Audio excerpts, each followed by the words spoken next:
Hello, everyone. This is episode number 2 of my retirement journey. Today is April 27th, Sunday, and just want to give you what's going on and things I've learned and took note of as I prepare for my retirement. One of the few things I want to talk about is first, if you like my content, please like, comment, and subscribe. Tell me if you relate. Tell me some questions you may have. Again, like and subscribe down below. One of the things I want to talk about is to things you want to assess and you want to start doing, right? Uh, you want to get ready for retirement and to ensure that you have a long lasting and enjoyable retirement. Some of the things that I found from my research and that I want to incorporate and am incorporating is one of the things is your debt. Um, you want to look at the debt that you have, and if you are preparing for retirement like I am in advance, you want to work on getting your debt reduced to basically none, because this will be what will you still be paying this out of retirement if you are not careful. So work on getting your debt reduced, as much as you can. Everybody's situation is different. Um, we know the whole thing about paying off debt. The high interest rates go first, and frivolous purchases are out of the question. So you want to be mindful of your debt. All right. Me, I only have a car note at this time. My home is paid off a year ago. God bless, and I just got a car note. And as of today, I have about 6 grand left on it. So brother is blessed, and just debating on whether I want to get another Tesla in about 5 to 8 years, or before then. Because I've been wondering, do I want to go into retirement with even a car note? I kind of don't, right? But it doesn't. I don't necessarily foresee that happening.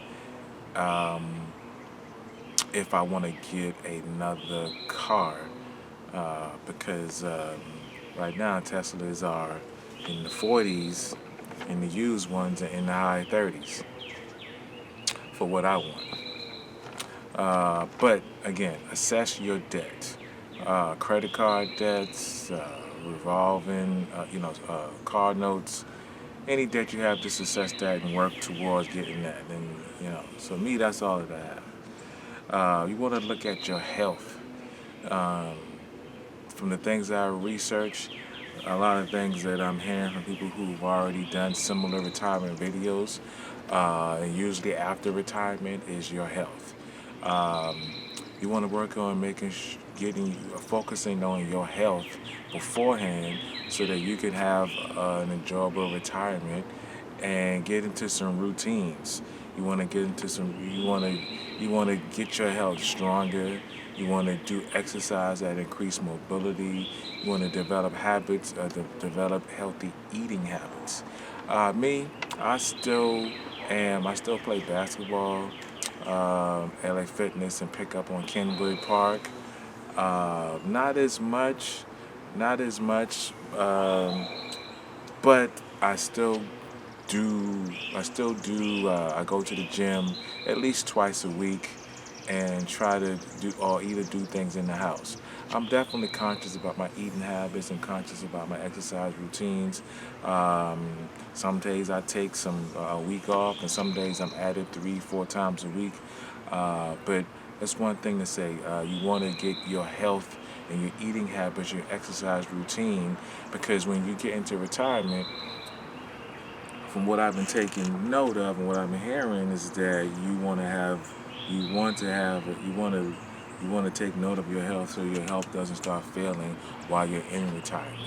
Everybody's situation is different. God bless, and if you're in a position like to forecast beforehand, these things we do in the past catches up with us in the future. So work on getting your health straight, eating well, so you can have a longer retirement. All right. Another thing you want to do is you want to recognize and assess your financial literacy. You want to get strong in financial literacy. That's a part of what this video is about. As part of it is a journey to document just the life and times leading up to. But also, my research has been showing, that when you get into retirement, if you're better financially literate, you'll have a better way to navigate um, how to stay above ground when you're in retirement, living on a fixed income that you may have, or whatever income you have. You could have residual type of income, or you could have a fixed income. I anticipate having a fixed income um, because I'll just be drawing from my 401k. I won't have a business, won't have a real estate where I'll be getting an income from properties. I will just be withdrawing from what I got in my savings. And so I'm gonna have to be super, and all of us gotta be super careful about what we're doing when you're living in that situation, because inflation is a trip. And as of speaking of inflation, history will show that Donald Trump became the president, and from January to now, this dude has been doing tariffs on various countries, and stock market has gone way down and start trying to go back up. I myself lost, as of March, around the beginning of sometime in March, I think I lost like 100 grand total with my personal account and my 401k. 100 grand, right? And I got my stuff in. Mostly Tesla was a lot of my losses. I lost about like 100 grand in Tesla. Tesla went down. They've been giving Elon the business ever since he's been working with the government Department of Doge, and a lot of their cost-cutting measures have affected a lot of people, and people have gotten out of sorts, and in their feelings can't be warranted. It's been doing the cutting, the way how they doing cuts and jobs, and they just sort of just decided to say, hey, you got to go. And, there could be definitely a better way of doing it. But the short of the long is that it's to show that how if you have your money in things that could be affected by um, that can be affected by the market, and you're not insulated or in high risk or low risk things, how much you can be affected. I got most of mine in the S&P 500. So I lost for sure probably about 50 grand, probably 50 grand in my, when the market went down.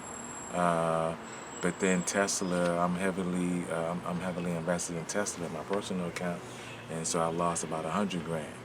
But the S&P funds that I have, they still lost, and so that goes to show that, hey man, nobody is safe. Even with they say take your money out of the market and go into bonds instead of being in equities.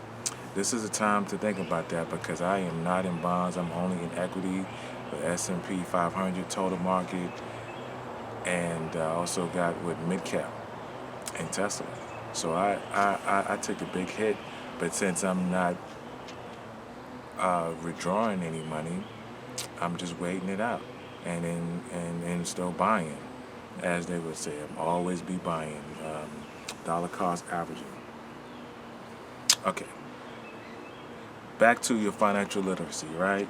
You want to look at things like your taxes. It's going to be your property taxes.